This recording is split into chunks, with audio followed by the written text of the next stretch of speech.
Do you know exactly how much money you're making, where it's coming from, and where it's going each month?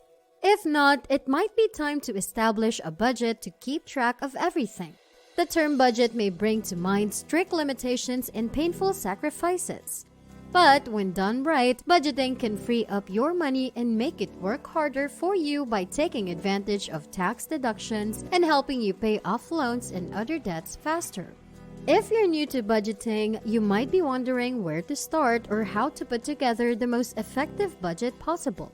In this video, we'll explain how to make your money work for you and how to create a budget that will help you reach your financial goals. Watch this video all the way through so you don't miss anything. Hello everyone, welcome back to Fascinating Self. Now, let's get started. Number 1. Set financial goals. The first step in budgeting is knowing what you want your money to do, whether that's funding a particular passion project, saving up for an important purchase, or making sure you can cover all of your living expenses. Whatever your goals, sit down and identify them so that you can set spending priorities. Be realistic but practical. While it's a good idea to dream big, it doesn't make sense, financially speaking, to spend more than 80% of your income on retirement if you have 20 years until retirement age. Setting goals help ensure that everything from day-to-day spending habits to long-term financial plans are aligned with each other and with what really matters most. This also makes reaching those goals easier. When a goal isn't attached to something specific, like paying off debt or buying a home, it can be harder to visualize and reach. However, when we see how our actions now will lead closer to achieving something we care about later, we're much more likely to stick with those actions over time. With any goal in mind, it's easier to say no when someone asks you out for drinks after work or say yes when they ask you if you'd like dessert. Budgeting allows us to focus on today's choices by reminding us of tomorrow's outcome.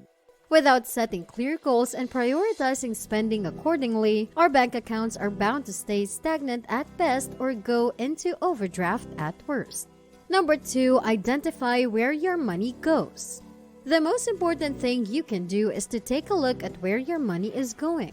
There are a lot of different ways you can do that, but here's a quick way to get started.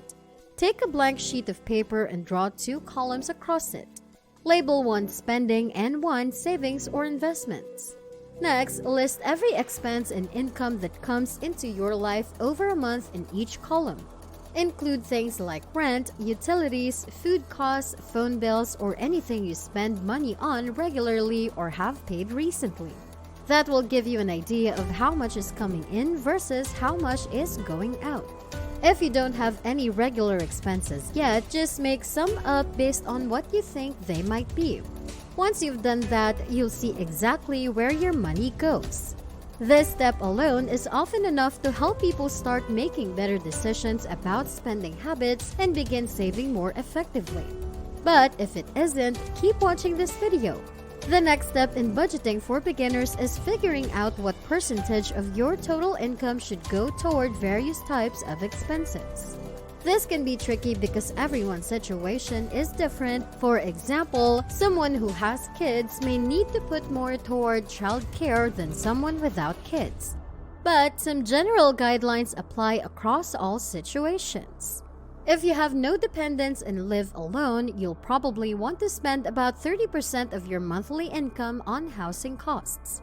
Food costs will probably take up another 15 to 20%, utility 10 to 15%, transportation 5 to 10%, and everything else like entertainment and clothing 10%.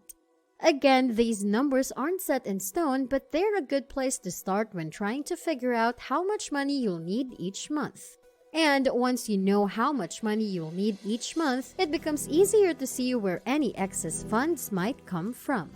Number 3, start investing. Many people don't begin investing until they're well into their careers, if at all. Yet in reality, it may be one of your greatest tools when it comes to retirement planning and future financial security.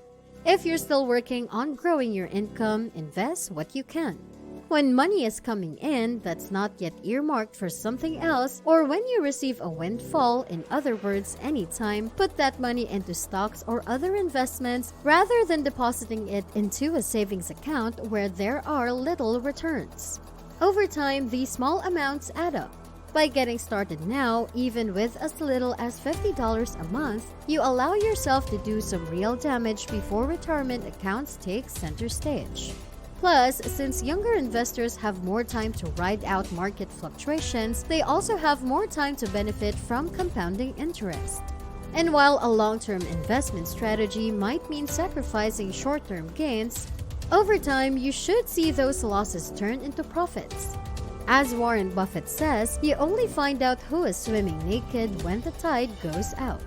A good rule of thumb is to start saving 10% of your gross income once you start earning more than $40,000 a year. Then increase that amount by 1% every year until you hit 15%. Once you hit 30 years old, consider starting to save 20% of your gross income. That way, you will be assured for your future projects. Number 4, maintain good credit. When it comes to getting loans, credit cards, and other financial products, your credit score is a top consideration. Most lenders will not extend you any credit unless your score meets a certain threshold. Therefore, if you are approved for one type of credit but not another, i.e. credit card versus mortgage, your score can often play a part in that decision as well. If you have no or bad credit, there are things you can do over time to improve your situation. So, don't stress. Keeping good track of your finances is important no matter what your current situation is. By doing so consistently, you'll help ensure that one day soon you will be able to reap all of these benefits. And once you're in a better position financially, consider adding some investment accounts to your arsenal. A few tips on where to start. Diversify your portfolio with mutual funds and index funds. Set up automatic transfers from your checking account into a brokerage account. Learn about ways of growing your money via alternative investments like real estate and precious metals. And finally, get started with an automated savings plan. After all, if you want to make your money work for you, first you need to save it. Number 5, save on bills. Pay your bills on time. Piling up late fees is just a waste of money. And if you're not paying off your credit card bill every month, you are spending money on something other than food or shelter, which is a good way to get into debt. If you can't pay off your credit card in full each month, you should at least aim to always have more than enough cash left over after paying bills so that you can have some fun. This will help keep you from racking up interest charges or getting deeper into debt. The longer it takes you to save up enough money to cover living expenses, medical emergencies, and retirement savings, or even a new car, the less likely it is that you'll be able to accomplish these goals. So, start by keeping your household finances in order. The sooner you master how much money comes in versus how much goes out, where all of those payments go, and how they affect your budget, the better off you'll be financially. Number 6, identify your discretionary expenses. There are two main types of budgeting plans, zero-sum and constant sum. In a zero-sum plan, if you spend $500, then you're not saving anything. Instead, what you save is used up by your spending. Under a constant sum plan, if you spend $500 and your savings increase by $100, then you have increased your savings by a total of $600 over that period. It's important to pick a type of budgeting plan that works best for you. If you prefer saving money to spending it, go with a zero-sum plan. If you tend to make impulse purchases or feel deprived when trying to cut back on your expenses, then go with a constant sum plan so that every time you make an expense cutback or save some money, it will be immediately reflected in your savings account balance. Whichever type of budgeting plan you choose, remember that it's only as good as its implementation, so write everything down. Always keep track of how much money comes in and goes out each month so that at any given time, there will be no surprises when looking at your bank statement or credit card bill.